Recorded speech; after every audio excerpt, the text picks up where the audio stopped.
Well, Max, you've had a, a Hall of Fame career with Hall of Fame moments well before tonight, but obviously this was pretty special. But I mean, just as you sit there tonight, where does this moment rank among all the great nights of your career? For me personally, second, man. Nothing like going out to Rio, fighting the king of Rio, getting an undisputed title against him is amazing. But being here, just shout out to Justin Gaethje, brother. He had everything to lose. He still took this fight, UFC 200, the biggest fight card for the next decade probably, and to go out there to do what we did, we both got paid, so I'm happy for that. And even the fans, the fans pushing him for this fight, Justin accepting the fight, getting my floor shorts, crazy championship-like walk. So, it was just an amazing night. Yeah. Obviously, the end of the first round, that turning sidekick did a lot of damage to him, but then you kept throwing that throughout the night. Was that because of the success you had the first time, or was that something you keyed in on in the game plan coming in? Justin just like when he stands still, he stay there, or when he throw hard, he stay there. He's there to get hit, and I was blessed enough to land that spinning back kick, brother. I think it broke his nose. I could hear Trevor in there being like, "Don't blow it out, don't blow it out." So I was like, "Yeah, his nose is broken," and I just knew fighting 20 minutes like that, is a tough thing. So I think so as being at altitude helped him a lot because, brother, any less of a man does not do what Justin Gaethje does, brother. That guy he's made out of titanium, brother. I don't know what it is. He's a titan. Yeah. The moment that'll live in history, of course, the finish, right?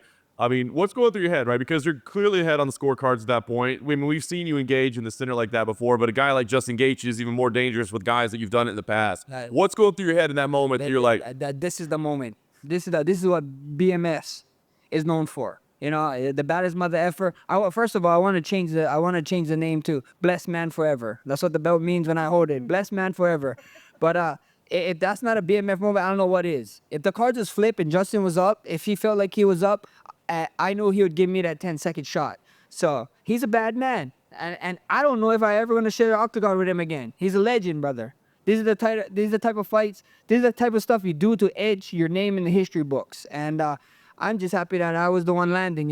He missed some shots. I was getting hurt by the wind of his shots, but that's how hard he hit. This guy is he's the next level. I don't know if I've ever seen a guy with more options on the table than you probably have right now. 45 title, 55 title, BMF title. I mean, is there one thing knowing that you can pretty much call your shot at this moment that means more to you than anything else? Like I said, bro, I did a bunch of interviews with you guys all week, and I told all you guys, so I got asked that question when I come here, and we're here now, and I got options, man. It feels great. Dana's happy, Hunter's happy, Sean Shelby's happy. We sit down with my team and figure it out, I saw that this amounts to the 55 title, so it looks like he's finally defending against a 55er, which is, good on him. And like I said, there's a El Matador. He's doing everything in his will to try to escape a bull in the pen. So, I'm here. First things first, rest. I got my beautiful wife. I got my beautiful family out here. All my family, we just chilling, brother. I got a 30-day no contact from the doctors, so I'm gonna enjoy it.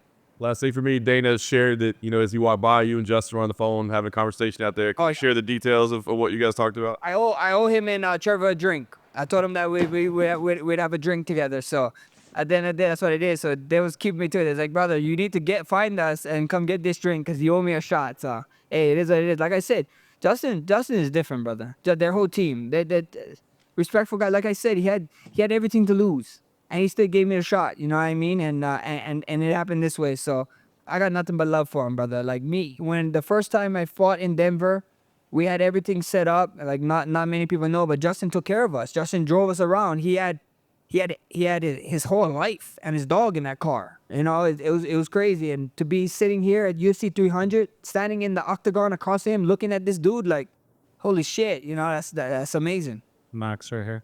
Do you think anyone is ever gonna oblige with you pointing to the center of the page? I hope so. If you're BMF, you want to be great. That's what great fighters do. Everybody thought I was lying when I said I was a gladiator. You know what I mean? I ain't lying. Any weight, whoever, whatever, anyone can get it. But shout out to you, brother. Without having an interview with you, Mark Coleman was super. I don't know if you saw his reaction. He was super ecstatic to wrap the belt around us. And then even with the ideas of asking the question, you alley-oop to me, brother. You gave me the alley-oop for the bonuses. I'm here. I got 2 bonuses, and thank you for that. No worries. Do you do anything special with that money? Brother, you gotta ask the boss lady right there, John Wick looking ass over there. She looked like John Wick. She inspired me today. Her fit was like John Wick vibes. So I was like, I gotta go out there and be an assassin. So a lot of people thought that Justin knocked you down tonight, but the official statistics do not give him a knockdown. So yeah, oh yeah. Hey, it was a slip. It was a slip. All right, let's stick with that. Thanks, Max. Max over here. After the fight, you said, I'm him on the microphone. So did you feel like as a y'all must have forgot moment was there? Brother. I was counting out. People was telling me what I was doing. Justin's gonna be too big, too strong. Just a lot of stuff, you know. People need to get reminded. And I'd let them know. I was telling people all week, bro, we're him. Well, I'm here. And you guys need a reminder. Everybody was talking about the haircut is back. I guess that his haircut is like going Super Saiyan or something if you guys are anime fans. So at the end of the day, it was just a huge moment for me, you know, being blessed enough to be in there, being UFC 300, having this event, brother. This event is going to be talked about for ages. You know, I don't know what card is ever going to have 12 or more champions on top of it, you know, so we might have to wait to 400 for that one, and that's a ways away. And obviously, you want that Ilya Topuria fight, but after how good you look tonight at 155, could you see a world where you call 155 home for the long term? We see what happens, bro. We see what happens. I'll go sit with my team, and we have options, brother. I ain't in a rush. No, I ain't going nowhere. I'm only 32, brother. A lot of people used to watch me fight when I was 20 in this sport, and you guys think I'm like 41 or something. You guys think I'm DC age. You know, I'm not. I'm 32. I'll be around for a long time. Get used to it. By any chance, did you see Ilya's reaction to your knockout? Yeah, I saw it. People saw it, but I don't know. Like, you know, like everybody's like, oh, he's like whatever, but you can't. I don't know the dude. You know what I mean? You don't know if he's socially awkward or something. So like maybe that's just what he is. You know, no. Fair play to him. You know, I don't know how animated or whatever he is. So I ain't gonna take to it. This guy is a world champion. He's a killer. But like I said all fight week, brother, it's quite. You know, we got questions. There's a lot of questions about the guy, and I would wanna figure that out. Last one for me. Dana was just in here and said that Hawaii probably doesn't have the necessary infrastructure to host a big UFC event. So is that something you're going to be pushing for until you? No, I'm over that, brother. If there is one stadium that I think that they could hold us in, but I don't think I'd be able to fight. It'd have to be like UFC 300 tickets, and I wouldn't feel right paying my people paying that kind of money to watch me fight. So there could be a UFC Hawaii. You know, we got a bunch of other Hawaii fighters. We got Dan coming up. Hopefully he can get the UFC Hawaii card for him. You know, so at the end of the day, this is like the 9th island. You know, you guys saw in there how much Hawaiian flags you guys saw there, right? This is like Hawaii to me. If Ilya is the next one, I know they can't get in Spain to next year. And if they're not doing and if they moved on from Alex and they want to go at me, why not Legion Stadium? 66,000 people. This is like UFC Hawaii right here. I feel right at home, so that'd be huge. Max in front right here. Ilya actually just did an interview with ESPN, and his quote was, "It's clear for me my next fight is against Max Holloway. Congratulations and enjoy tonight. But after fighting me, he will have to go back to the back of the line." That's cool. I mean, what do you want me to say? What if he goes in the back of the line? You know what I mean? So at the end of the day, we find out. Like I said, we got questions. You know. We're in the fighting game. Ilya can talk. But I got a lot of questions, you know. I like listening, and if that ever gets booked, you guys gonna see a lot of answers. So I'm excited for it. Max, if you were to go on and beat Ilya and become champion again, it sort of opens the door to another fight with Volkanovski down the road. And you always said 100%. I ever get that title back, and Volk's did it wrong, I want to fight him one more time, brother. I'm gonna keep knocking on that door until I get mine won. You know. Well, I remember when you lost the third fight to him, you said, I was going to be undeniable, I think was your word. And here you are today. Essentially, if you get one fight and one win, you could make that happen. Does it feel good to know that despite everyone saying that you can't really do something, that door's closed, you can open it yourself? Bro, be undeniable, you know. I see a lot of guys fighting certain people being like, I deserve this, I deserve that. I'm like, nah, man, you know, I'm not fighting contenders. See, if I wasn't fighting contenders, then I can see why you guys all be like, Max shouldn't deserve it. I'm fighting every contender. You know what I mean? Every contender is coming through me at one point, except for Ilya. You know, Ilya just jumped the line. So at the end of the day, it is what it is, you know.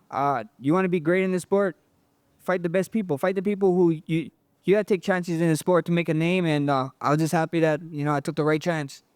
Max, over here. You threw like 700 spinning back kicks to Gaethje. The first one broke his nose, obviously. But was that something that you saw in film study and like something that you saw that maybe you can get him with? For sure, for sure. You know, we was he likes to plant his feet, throw it, and he likes to duck. You know, and I was blessed enough to land that first one, brother. That first one right at the last seconds of the first round helped a lot. Like I said, he got a broken nose from it, so that was good. That was definitely about the plan. We saw a lot of things.